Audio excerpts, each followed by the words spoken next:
नमस्कार, मैं गजेश शर्मा। और जैसे कि आप लोग को पता है कि इनके जहाँ मैं बैठा हूँ, जिस जगह पे, वहाँ के बारे में कुछ कहना सूरज के आगे बत्ती दिखाना जैसा हो सकता है। तो आप देख ही सकते हैं, तस्वीर पीछे है, फिर भी मैं बता देता हूँ। भारत का बिस्मिल्लाह खान जी का ये मकान है जहाँ वो रियाज़ करते थे, और ये उनके पोते जी हैं। अब पोते जी हैं जी नसीर अब्बास जी हैं, हमारे परम मित्र भी हैं। और बस एक इच्छा थी कि मुलाकात किया जाए और उस स्थान पे जा कर के और उस चौखट पे जा कर के बस दर्शन किया जाए, क्योंकि हम एक संगीत के विद्यार्थी हैं। तो मैं चाहता हूँ कि जो भी संगीत का धरोहर है वहाँ जाया जाए, वहाँ से आशीर्वाद लिया जाए, जो भी है। और बाकी यहाँ के बारे में आपको बताएंगे उनके। जी नमस्कार, मेरा नाम नासिर अब्बास बिस्मिल्लाह है। मैं महाराज हसन और बिस्मिल्लाह खान साहब का ग्रैंडसन हूँ। और ये हम लोग जहाँ पे बैठे हैं, ये दादाजी का कमरा है, जिसमें कि पूरी ज़िंदगी इसी कमरे में दादाजी ने काटा है। और बगल में एक छोटी सी छत है और ये कमरा है। इतनी सी जगह में पूरी ज़िंदगी काटा है।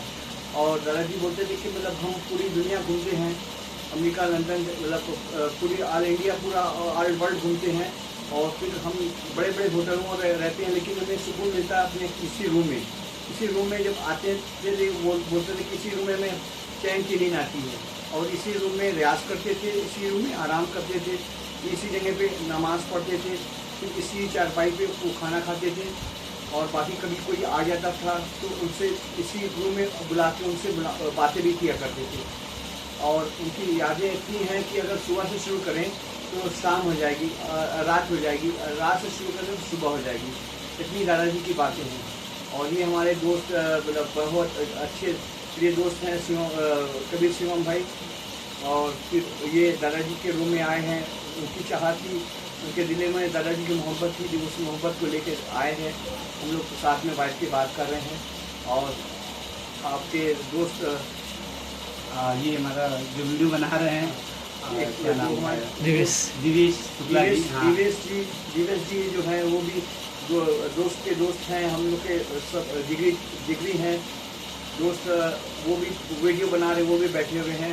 और हम लोग अभी बात कर रहे हैं दादाजी की बहुत सी यादें हैं, जो हज़ारों प्रोग्राम उन्होंने किया। हम उनके साथ 14 साल सेवा किया। अपना हमको सेवा करने का उनका अपने दादाजी का मौका मिला। तो उनके 14 साल उनके साथ हम ऑल इंडिया टूर किया, ऑल इंडिया टूर। और इसी टूर में हम दुबई, मस्कत, बहरैन, शारजा भी गए। और फिर उसमें उतने सालों में, 14 सालों में जैसे कि हज़ारों प्रोग्राम दादाजी ने किया। तो उसमें से हम 100 प्रोग्राम निकाल देंगे जो यादगार प्रोग्राम है, जो अगर हम उस प्रोग्राम को भूलना भी चाहते हैं तो नहीं भूल सकते हैं। ऐसे ऐसे गजब के प्रोग्राम दादाजी ने किए हैं। जब उनका मूड बन जाता था तो सुर में जब डूब जाते थे, तो है मतलब उस प्रोग्राम का तो मतलब कहना ही मतलब नहीं है, उसका कुछ का कोई जवाब ही नहीं रहता। ऐसा माहौल बन जाता था जब सुर में डूब जाते थे दादाजी।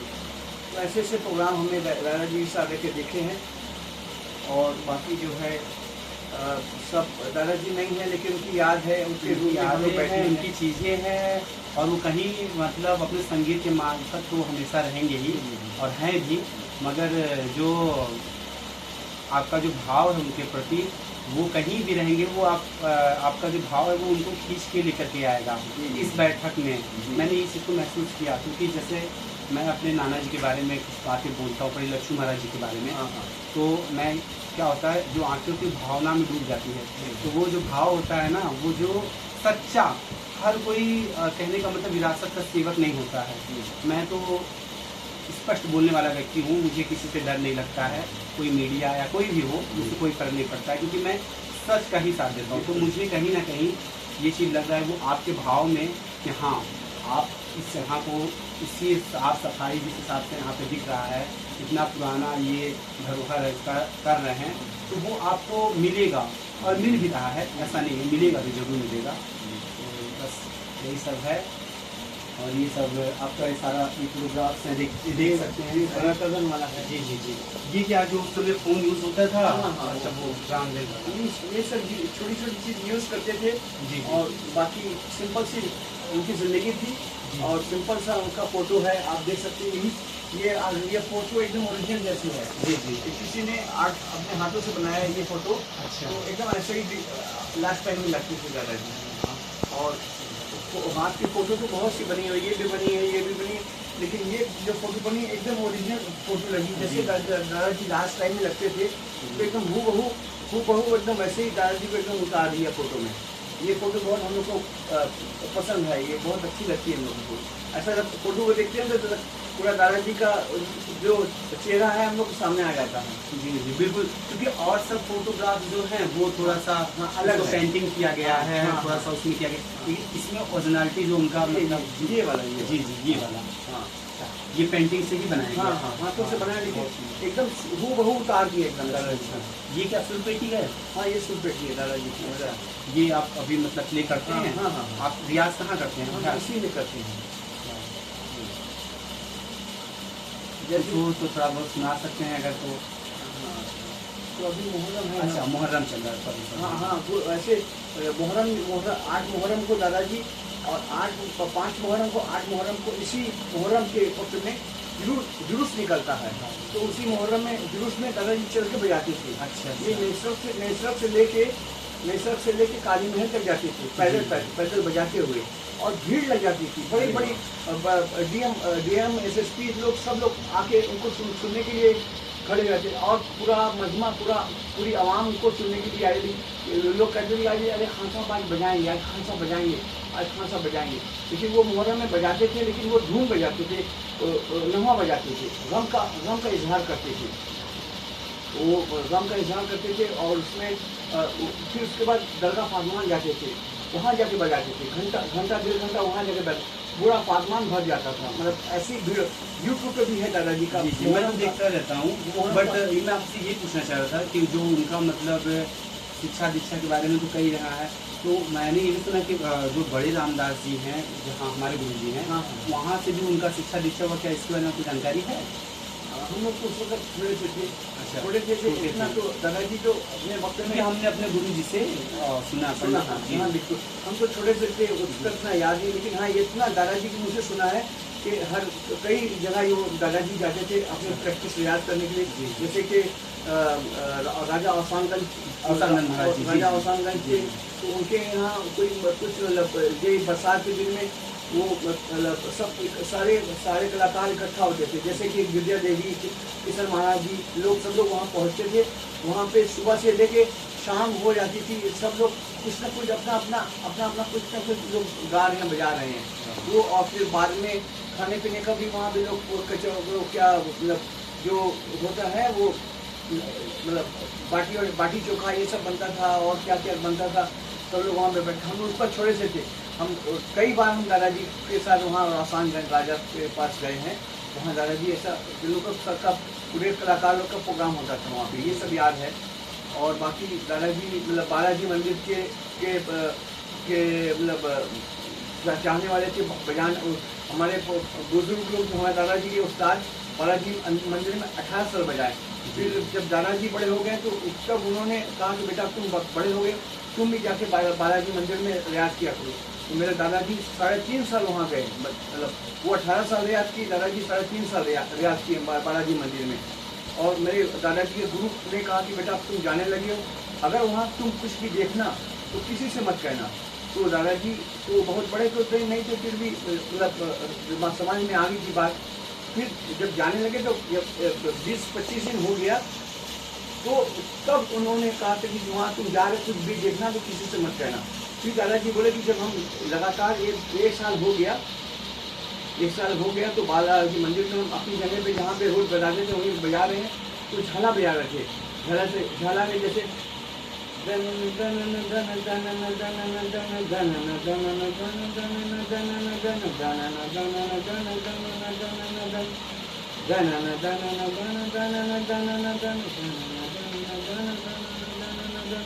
तो ऐसे ही आँख बंद करके इसी में डूबे हुए थे, इसी चीज़ को बजा रहे थे। तो ऐसा लगा कि बहुत अच्छी खुशबू महक रही है। जब हम आँख खुला तो देखा कि एक बाबा जी उनके सामने खड़े हुए हैं। जब बाबा जी को देखा तो हम जब उनको देखते ही रह गए और अंदर से डर गए कि बाबा जी कहाँ से आ गए, और खुशबू महक रहा है, और लंबे चौड़े बाबा जी हैं, हाथ में माला लेके हमको देख रहे हैं, हंस रहे हैं, और हम उनको देखते ही साथ हम अंदर से डर गए कि बाबा जी कहाँ से आ गए।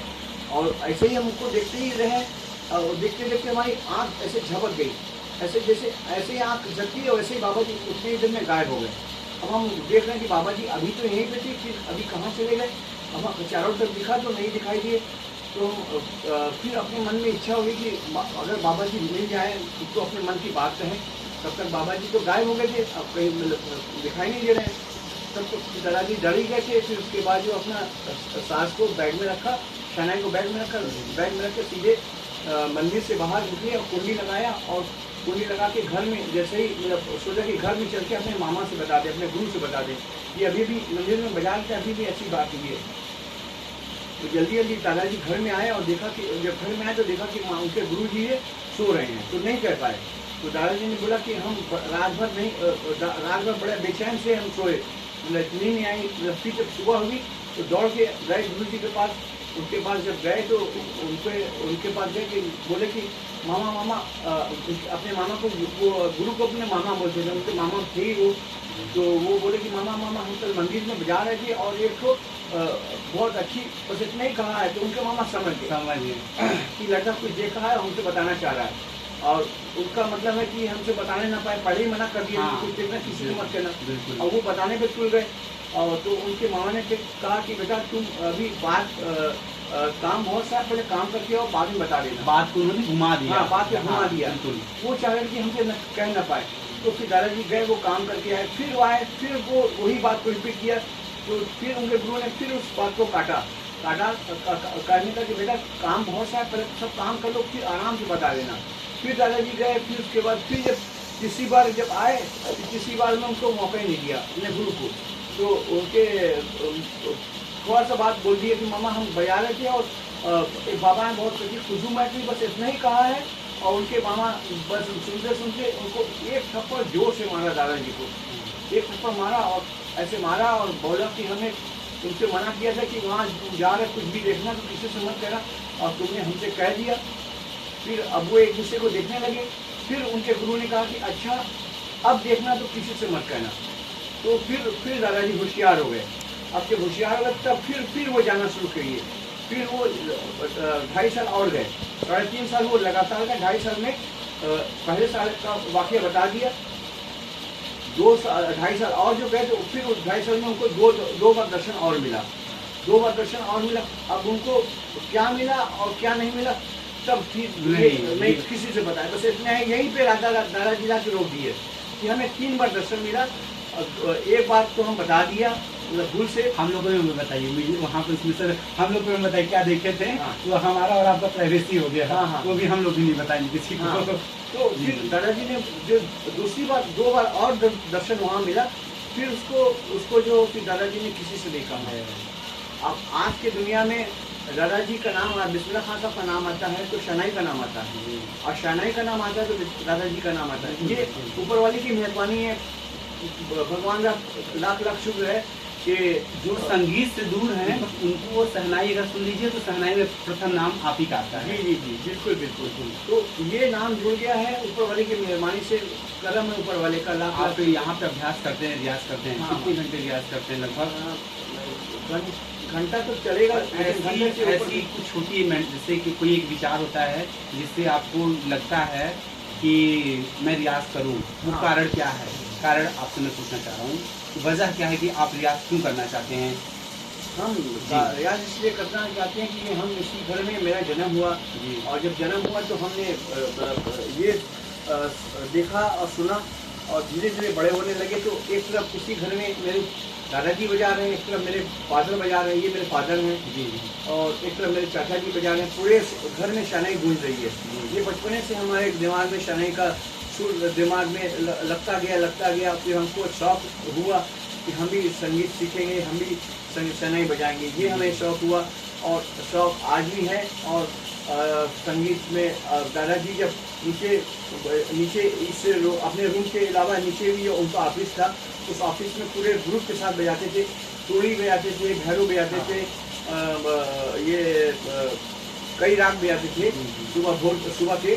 और ये सब तोड़ी में ऐसा बजाते थे कि भीड़ लग जाती थी। उनका सबसे प्रिय राग कौन सा था? प्रिय राग तो उनका बहुत सा था, जो कि वो कहते थे राग तो बहुत सा। ऐसा सवाल लोगों ने किया कि खान साहब आप कितना राग जानते हैं? 1000 जानते होंगे। तो राज ने बोला कि 1000 राग तो हम जानते हैं, लेकिन हम सब कुछ नहीं जानते, लेकिन हम 100 राग के में अपना कब्जा है। 100 राग हम बजाएंगे तो वो हमारे कब्जे में है। जैसा हम चाहेंगे वैसा हम बजाएंगे। राग तो हजारों हैं, लेकिन 1000 राग तो हम बजा लेंगे, लेकिन 100 राग में हमने अपना अभ्यास किया है, प्रैक्टिस किया है, वो अपने कब्जे में है। जैसा चाहेंगे वैसा बजाएंगे। तो हमारे दादाजी बोलते थे कि वो मालकौस राग बहुत बजाते थे। और फिर मालकौस है, यमन है, तो वो मारो बिहाग है, और मतलब बहुत से केदारा है। बहुत से गुरु जी से भी सुना अपने मनुवंती है। पंडित पंकज मिश्रा जी की जो राग मालकौस तो भैरवी ठाट का राग है। और सबसे बड़ा तो वो स्वयं में सिद्ध है, उसको किसी सिद्धि के तो जितने भी साधक हुए हैं इस जगह के, जितने भी हैं, ये हर एक कलाकार का बहुत कहने का मतलब गोप्रिय बात है कि लोग मालकौस से ही रियाज करते, क्योंकि अभ्यास जो मालकौस से करते वो खुद में सिद्ध है। तो उसको जब उसका अभ्यास होता है तो वो बताते हैं कि और अच्छा निखर के आता है। ईश्वर की कृपा होती है। ये मालकौस राग जो है, दादाजी इसके बारे में बताते कि ये राग हमारे ऊपर, हम बहुत इस पर रियाज के बहुत जगह हमारा बजाते हमारा मन भर गया कि बहुत हम इसको बजा लिए, मन जी भर गया। तो एक किस्सा बताते थे कि दादाजी बम्बई में प्रोग्राम था, तो बम्बई में दादाजी गए प्रोग्राम के लिए, तो पूरा हॉल भरा हुआ था, पूरा ऑडियंस पूरे भरे हुए थे। और उसमें जो है एक आदमी आया पूना से, जो पूना से आया, उसी ऑडिटोरियम में बैठा हुआ पूरे मजमे का, पूरे पब्लिक के सामने, उसमें से उठ के बोला, खान साहब हम पूना से आए हुए हैं और हम मालकौस आपका सुनने के लिए आए हैं, और मतलब हम चाहते हैं कि बस आप मालकौस बजाएं। हम मालकौस सुनने के लिए हम आपके लिए पूना से आए हैं, और हम चाहते हैं कि ये मेरी एक तो बात है कि मालकौस आप 4 घंटा बजाएंगे। हम 4 घंटा बजाएंगे तो आपको हम 5000 रुपया देंगे। उस ज़माने में 5000 रुपये देंगे। दादाजी बोले कि 5000 देंगे और मालकौस की फरमाइश कर रहा है। दादाजी तो अंदर से मतलब मुस्कुराए कि ये तो हमारा मजा हुआ है, लेकिन वो शर्त लगा रहा है कि हम 4 घंटा आपको बजाना है, 4 घंटा आपको यही मालकौस बजाना है। तो दादाजी ने मतलब पूरे ऑडियंस के सामने कहा कि हाँ, हम 4 घंटा बजाएंगे हम, और आपको रुकना नहीं पड़ेगा। ये भी उसने शर्त रखा कि 4 घंटा बजेगा, लेकिन आपको रुकना नहीं है। ये हम आपका मालकौस सुनने के लिए आए अपनी रूप से। तो दादाजी ने खुशी उस बात को एक्सेप्ट कर लिया पूरे लोग के सामने। और दादाजी अंदर से खुश हुए थे कि यही मालकौस तो उनका एकदम मजा हुआ था, एकदम उनके उनके कब्जे में था, मतलब उनके कंट्रोल में था। वो तो जब शुरू किया तो घड़ी देख के लोग शुरू किए प्रोग्राम, मतलब दादाजी सब पूरे ऑडियंस घड़ी देख लिए, और 4 घंटा ऐसा धीरे धीरे थोड़ा सा मतलब कोई हल्की हल्की चाल कुछ बढ़ते पूरा 4 घंटा कर दिया। और संगत वाले जो है हमारे फादर लोग पूरे ग्रुप के उनको भाई साथ सपोर्ट कर रहे हैं, छूट दे रहे हैं, और वो पूरा प्रोग्राम कर रहे हैं। तो अब पूरा करते रहते, जब 4 घंटा हो गया तो वो तड़ता पूरी ऑडियंस सारी बयान ली, क्या बात है, माफ करिए, क्या बात है, 4 घंटा एक रात को बजा लिया, और बिना रुके, बिना मतलब स्टॉप दिए। और तब वो मान गए, खान साहब हम मान गए कि बिस्मिल्लाह खान साहब हैं तो आप हैं, आप अकेले बिस्मिल्लाह खान साहब आपको ऊपर वाले ने पैदा किया। तो उसने खुशी जो उसका जो तय हुआ था वो स्टेज पे ला के दिया। ऐसे दादाजी बताते थे अपना किस्सा। ठीक है, बातें अगर करेंगे तो शायद आज का जो मोबाइल होता है उसमें बड़ा कम मेमोरीज होता है। हम अगर बात ही करते जाएंगे तो शायद सुबह हो जाएगा। जैसे हम लोग रियाज करते हैं, रियाज करते हाँ मालकौस से और हम लोग भैरव तक पहुंच जाएंगे। तो ऐसा बातचीत है। तो बस बातों को यहीं पे ख़त्म करते हैं। और आप लोग को कभी आना है तो आप लोग आ सकते हैं। ये आपका कहाँ पर, आपका हरा सराय में है। यहाँ आइए, जो संगीत से जुड़े लोग हैं यहाँ आइए। यहाँ का वेब बहुत अच्छा है, बहुत अच्छा एटमॉस्फेयर है, और देख सकते हैं ये धरोहर है। और हमारा और आपका ही जिम्मेदारी है इस धरोहर को बचाना। बिल्कुल बिल्कुल, ये धरोहर को बचाना आप लोग की जिम्मेदारी है। इसको मतलब बहुत सी इसके अंदर मतलब बातें आ रही कि इसको तोड़ लिया जाए, इसको ऐसे कर दिया जाए, वैसे कर दिया जाए। ये सब जिम्मेदारी आप लोग के ऊपर में है कि इसको बचा के रखें। और इस रूम में दादाजी हम लोग इसमें हम रियाज भी करते हैं, जब सुबह के टाइम रियाज करते हैं और वक्त मिलता है जब कोई भी टाइम रियाज करते हैं, तो उसमें ऐसा महसूस होता है कि दादाजी की रूह जो है, उनकी आत्मा जो है इस रूम में है, ऐसा महसूस होता है। और मतलब और हकीकत भी है। हम लोग के इस दादाजी इस्लाम धर्म में गुरुवार और शुक्रवार को मतलब जो रात आती है, उस रात को पूरी आत्मा को आज़ादी मिलती है कि जाओ तुम अपने अपने घर जाके मिल लो। ऊपर वाले की तरफ से आज़ादी मिलती है कि तुम लोग अपने अपने घर में जाके मिल लो। तो वो सारी रूहें जो है, सारी आत्मा आती हैं अपने अपने घरों में। ये हकीकत है, इस चीज़ को हम लोग महसूस करते हैं कि ये दादाजी की आत्मा आती है, देखती है। तो हम लोग अपना जो भी होता है अपने दादाजी के लिए पूजा करते हैं, फिर बत्ती उनके लिए खुद जला के उनको अंदर से याद करते हैं, दिल से याद करते हैं। और यही महसूस करते हैं कि दादाजी आए हुए हैं, हम लोग को देख रहे हैं। आज दिन भी जुमा का है, शुक्रवार आज दिन भी है। आज जुमा शुक्रवार है ही। दादाजी ने हम लोगों को बोला जाके दर्शन कर लो, उनके आशीर्वाद से बहुत अच्छे दिन आप लोग आए। जुमा के दिन आए। जुमा के दिन दादाजी इबादत करते थे, थोड़ा सा लंबी इबादत करते थे। नमाज थोड़ा सा लंबी है, जो पाठ होता है पाठ देर तक पढ़ते थे। जुमा का दिन और गुरुवार का दिन, गुरुवार तो पाठ खत्म चला गया आज, लेकिन शुक्रवार का दिन भी बहुत बड़ा होता है, जो नमाज के लिए लोग बहुत मतलब उसको मतलब अच्छा महसूस करते हैं। बहुत बड़ा दिन होता है नमाज के लिए, जुमा की नमाज के लिए।